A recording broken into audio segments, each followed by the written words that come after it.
नमस्ते सदावत्सले मातृभूमि।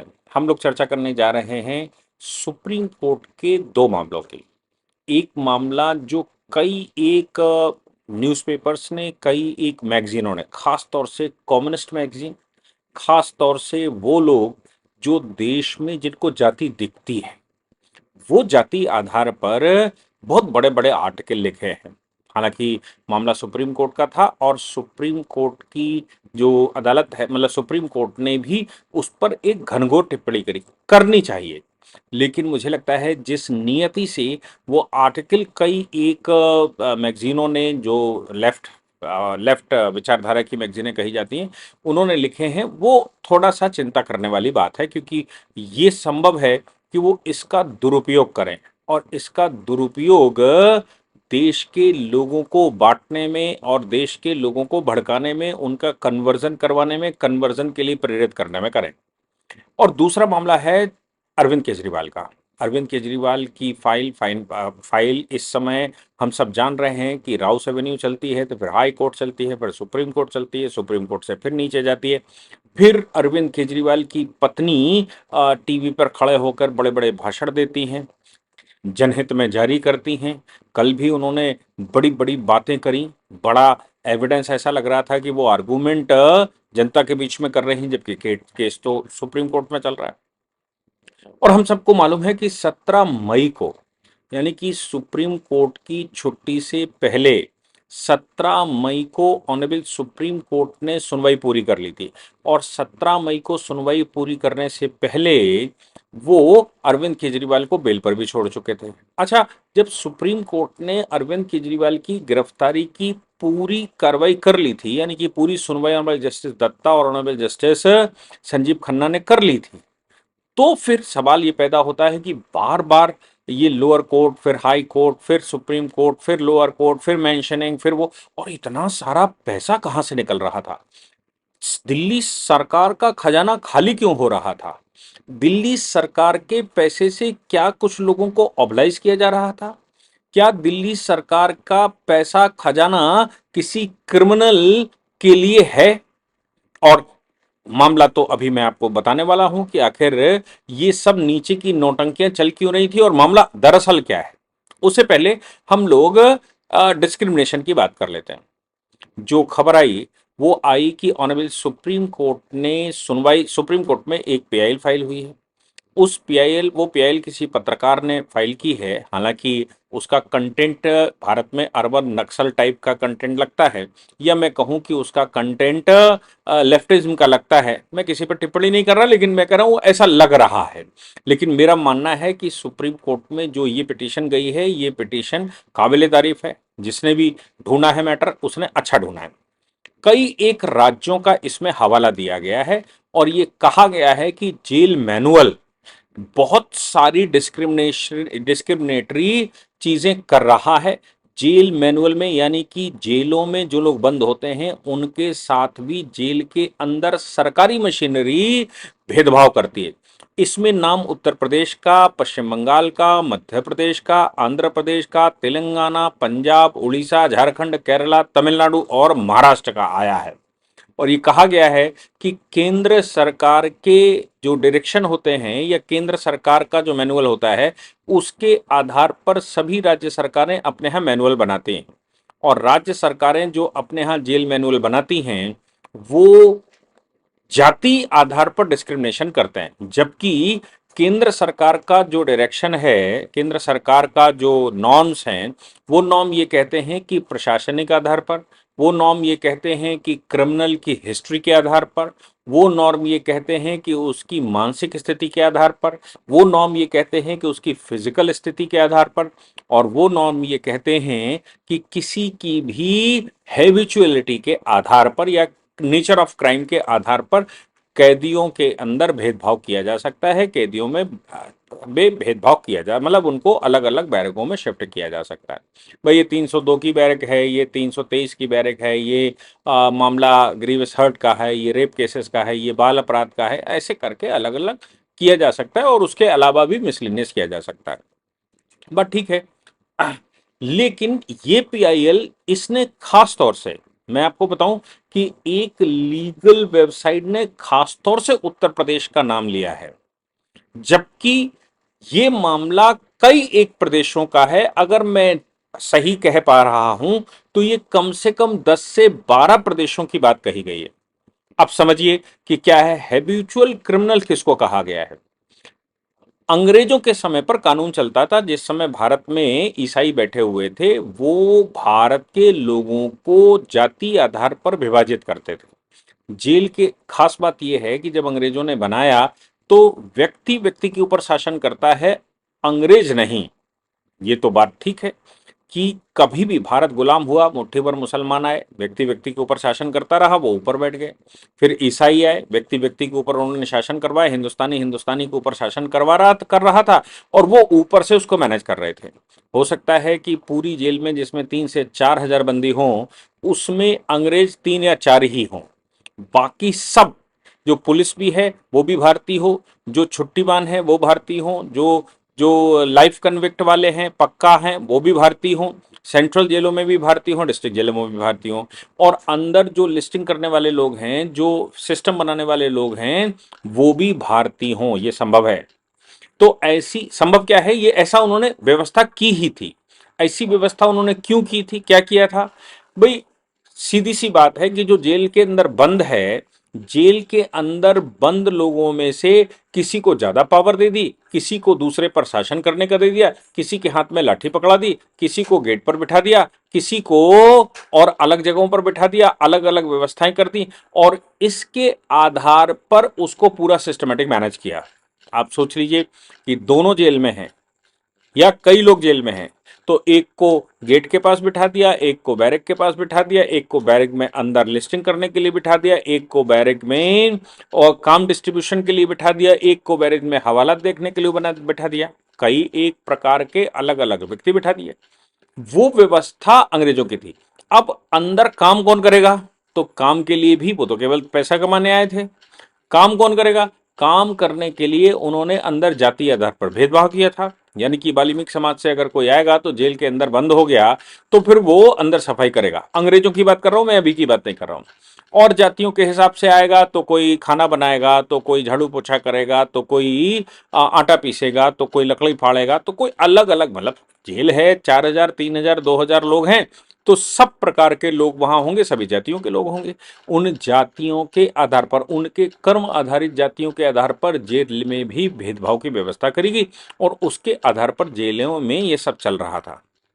आज की में जो मैंने जैसे कहा कि उत्तर प्रदेश, ये पीआईएल कहती है कि अभी भी जेल मैनुअल में इस प्रकार की समस्याएं हैं, और जाति आधार पर अंदर काम को लेकर भेदभाव है, जाति आधार पर किचन में भेदभाव है, जाति आधार पर बैरगों में भेदभाव है, जाति आधार पर सुविधाओं में भेदभाव है। ये उनको प्रैक्टिकली नहीं, मैं आपको एक बात बता दूं, प्रैक्टिकली ये बात नहीं है।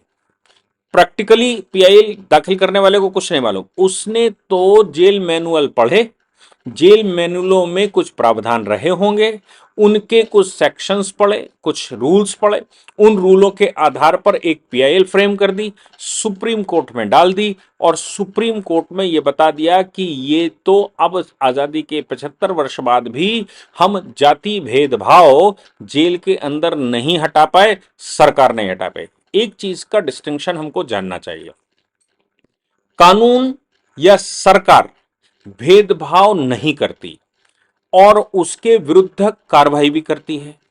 अगर समाज में कोई भेदभाव है तो आर्टिकल 15 और आर्टिकल 16 के अनुसार, आर्टिकल 17 इवन के अनुसार, उस व्यक्ति को जेल जाना पड़ेगा। अगर छुआछूत की भी बीमारी किसी को है तो उसको हम जेल भेजते हैं।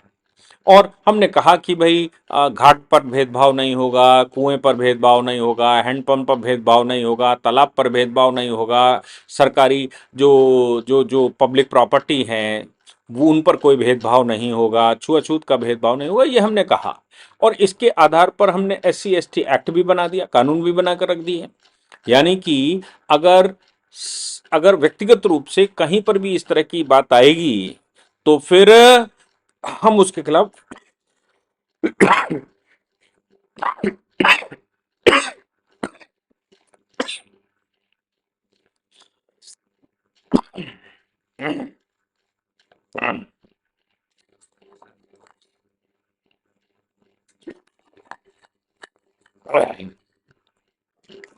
तो हम उसके खिलाफ एक्शन लेंगे। व्यक्तियों में व्यक्ति अगर करेंगे, कोई कहता है मैं ब्राह्मण हूं, मैं इनको नहीं छूऊंगा, मैं इनको घुसने नहीं दूंगा, मैं तालाब पर नहाने नहीं दूंगा, पानी नहीं भरने दूंगा, इनको सार्वजनिक गौशाला इस्तेमाल नहीं करने दूंगा, चारागाह इस्तेमाल नहीं करने दूंगा, तालाब इस्तेमाल, तो ऐसी परिस्थिति में SC ST एक्ट के तहत कानूनी प्रावधान है, हम उनको जेल भेजेंगे। लेकिन सरकार तो इस प्रकार का कोई भेदभाव कर ही नहीं सकती। अब जेल तो चूंकि सरकार गवर्न करती है, इसलिए जेल के अंदर अगर किसी भी जाति का व्यक्ति है तो वो एक क्रिमिनल है, वो एक अभियुक्त है, वो एक ट्रायल प्रिजनर है, वो उसकी कोई जाति नहीं। इस बात को लेकर हालांकि रिफॉर्म की आवश्यकता हमारे देश को है। आपको याद होगा कि राजस्थान हाईकोर्ट ने 4 साल पहले एक ऑर्डर किया था और उस ऑर्डर के अलावा सर्कुलर जारी किया गया था और कहा गया था कि न्यायालयों के अंदर जो भी फाइल आएगी उसमें जाति नहीं लिखी जाएगी, नाम, बाप का नाम, पता, और जो भी उसको पहचान के लिए दिया जा सकता है वो सब दिया जाएगा, लेकिन उसकी जाति नहीं लिखी जाएगी। कोई भी ट्रायल इस आधार पर नहीं होगा कि उसकी जाति क्या है, और ट्रायल के दौरान जाति लिखी भी नहीं जाएगी, समझी भी नहीं जाएगी। अब वो मामला तो राजस्थान हाईकोर्ट का 4 साल पहले आया था, वो जेलों में भी लागू होता ही होगा। वो जेलों में भी कहता ही होगा कि भाई जेल के अंदर जब जब जब उसके जो कार्ड बना है, जो उसकी प्रिजनर कार्ड बना है, उसमें जब जाति लिखी ही नहीं है तो व्यक्ति अंदर जाएगा तो उसकी जाति कहां से पता लगेगी। ये बात कई बार आ चुकी है, लेकिन दुर्भाग्य ये है, और सुप्रीम कोर्ट भी इसका डायरेक्शन दे चुका है, दुर्भाग्य ये है कि केंद्र में सरकार जो भी बैठी उसने जातियों के साथ खेला है। जाति सम्मेलन करवाए हैं सरकार बनाने के उद्देश्य से, जाति सम्मेलन, जाति वैभव, जाति परावैभव, ये सब कुछ करवाने की कोशिश की है। क्यों? क्योंकि वोट बैंक चाहिए, कि लगे कि हम इनकी जाति के बहुत बड़े समर्थक हैं। करना क्या था? करना यह था कि भारत से जातियां खत्म करनी है, जो डॉक्टर अंबेडकर का सपना था। वो ये कहते थे कि डिस्क्रिमिनेशन छोड़ दीजिए, जाति पहचान भी भारत में खत्म हो जानी चाहिए। किसी भी सरकार ने इस विषय पर धिल्ले भर भी काम नहीं किया। मैं धिल्ले भर की बात करता हूं, एक धिल्ले भर भी काम नहीं किया। मैं पिछले 10 वर्ष की चल रही सरकार को भी इसका आरोप लगाता हूं कि उन्होंने भी जातियां खत्म करने के लिए या जातियों को हटाने के लिए कोई काम नहीं किया, बल्कि उनकी पार्टी ने जाति सम्मेलन करवाकर जातियों को और पक्का कर दिया, जातियों के लीडर खड़े कर दिए, जातियों के लीडर खड़े करके उनको फ्रेंचाइजी दे दी, और उन फ्रेंचाइजियों के माध्यम से ये कहा कि हम सब जातियों को बराबर काउंट करते हैं। तरीका अच्छा था सरकार बनाने के लिए, लेकिन ये परमानेंट सोल्यूशन नहीं था। परमानेंट सोल्यूशन निकाला भी नहीं गया, जबकि सुप्रीम कोर्ट ने डायरेक्शन दिया है। मैं मानता हूं कि अगर आदेश कर देती केंद्र सरकार सुप्रीम कोर्ट के डायरेक्शन के अनुसार, और ये कहती कि स्कूलों की जो जो स्कूलों में जो नाम लिखा जाता है उसमें भी कोई जाति नहीं लिखा है, सरकारी रिकॉर्ड में किसी की जाति नहीं लिखी जाएगी। जाति के कॉलम में तो जाति लिखी जाएगी, लेकिन नाम के आगे जाति नहीं लिखी जाएगी, सामान्य पहचान के रूप में जाति नहीं आएगी। ये कदम उठाने वाले थे 10 वर्ष में, उसको हम अब तक यूजुअल भी हो जाते। जो आज 10 वर्ष का बच्चा है उसकी जाति खत्म भी हो जाती, जाति सामने नहीं आती, केवल उसके रिजर्वेशन क्लेम करने के लिए उसको जाति रखना पड़ता, और कुछ समय बाद धीरे धीरे हम उसको भी सही कर सकते थे, जो ओरिजिनल क्लेमेंट था उसको दे सकते थे। लेकिन उत्तर प्रदेश का हवाला जिस मैगजीन ने दिया, जिस जिस वेबसाइट ने दिया है, मैं आपको व्यक्तिगत रूप से बता दूं कि उत्तर प्रदेश की जेल में स्वीपर के अपॉइंटमेंट अलग होते हैं, बाकायदा सरकारी अपॉइंटमेंट होते हैं स्वीपर्स के। ये बात उत्तर प्रदेश में जग जाहिर है, और स्वीपर्स के अपॉइंटमेंट बाकायदा सरकारी मैनुअल पर होते हैं, बाकायदा उनकी सैलरियां निकलती हैं। वो जेल के अंदर ही नहीं, जेल के बाहर भी जो सफाई की व्यवस्था होती है उस व्यवस्था को करते हैं, और जेल के अंदर भी करते हैं। ये बात मैं व्यक्तिगत रूप से कई जेलों के विजिट के बाद अनुभव किया हूं कि वहां पर एक स्वीपर्स की कॉलोनी अलग बाहर बसी होती है, उनके अपॉइंटमेंट वगैरह होते हैं, और वो डेली अंदर जाते हैं और अंदर जाकर अंदर की सफाई करते हैं।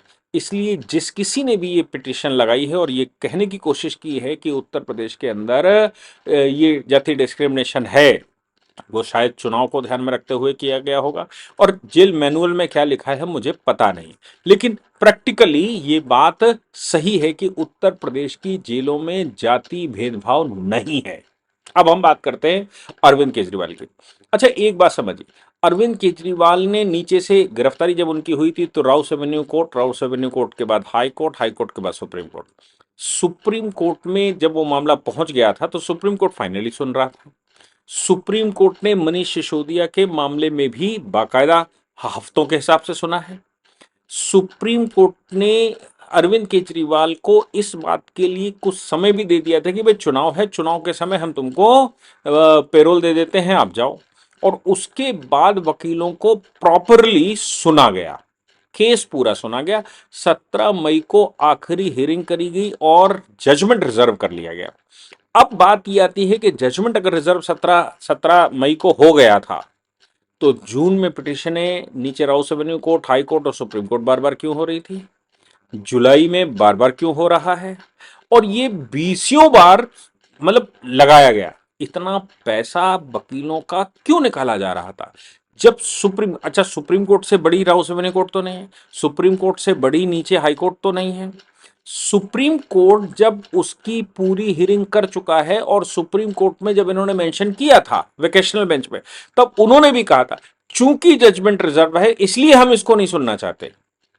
जजमेंट ऑलरेडी बात हो ही चुकी है, जजमेंट रिजर्व। अगर कोई आपके सामने असामान्य परिस्थिति थी तो ऑनरेबल जस्टिस दत्ता पिछले हफ्ते बैठे हुए थे, उनकी अदालत में कह देते, क्योंकि वो जो बेंच सुन रही थी उसी बेंच के एक जैसा अभी बैठे थे वेकेशनल बेंच में, तब तो आपने कोई बात कही नहीं।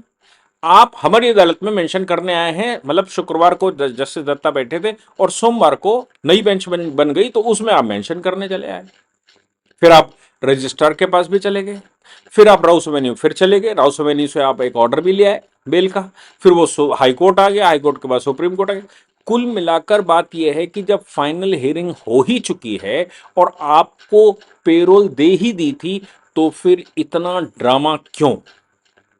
आप समझ सकते हैं, क्या ये भी एक घोटाले की तरह निकलेगा? क्या ये भी एक मामले की तरह निकलेगा कि भाई सरकारी पैसा निकालने का कोई जुगाड़ ढूंढ लिया? मैं इस बात के लिए आज सूचित करना चाह रहा हूं कि ऑनरेबल सुप्रीम कोर्ट ने वेबसाइट पर मेंशन कर दिया है कि सुबह 10 साढ़े 10 बजे सुप्रीम कोर्ट खुलेगी, 10:30 बजे संभवतः इनका जजमेंट प्रोनाउंस हो जाएगा। जो 17 मई को सुनवाई की थी honourable justice Sanjiv Khanna, honourable justice Datta की अदालत ने, वो कल उसका जजमेंट प्रोनाउंस होगा, कल उसका ऑर्डर प्रोनाउंस होगा। आप समझिए 2 महीने तक लगातार किसी न किसी कोर्ट में ये लोग जाते रहे, अपीयर होते रहे और वार्ता करते रहे। क्या मतलब था इसका? क्या जैसे मैंने कहा सुप्रीम कोर्ट के जजमेंट के ऊपर ये निकल सकते हैं क्या? जब सुप्रीम कोर्ट फाइनल हियरिंग कर चुका था तो बाकी किसी कोर्ट में इसकी सुनवाई करने की आवश्यकता क्या थी? बाकी किसी भी कोर्ट में बारंबार मेंशन करने की क्या आवश्यकता थी? ये बता रहा है कि कहीं ना कहीं बहुत बड़ा खेल लीगल डिपार्टमेंट का भी हुआ होगा। कल जजमेंट सुबह 10:30 बजे आएगा। आप इंतजार करिए, मैं उसको जजमेंट को पढ़कर आपको इंटरप्रेट करूंगा कि वाकई में अरविंद केजरीवाल के भविष्य के साथ क्या हुआ। जय हिंद, जय भारत, वंदे मातरम।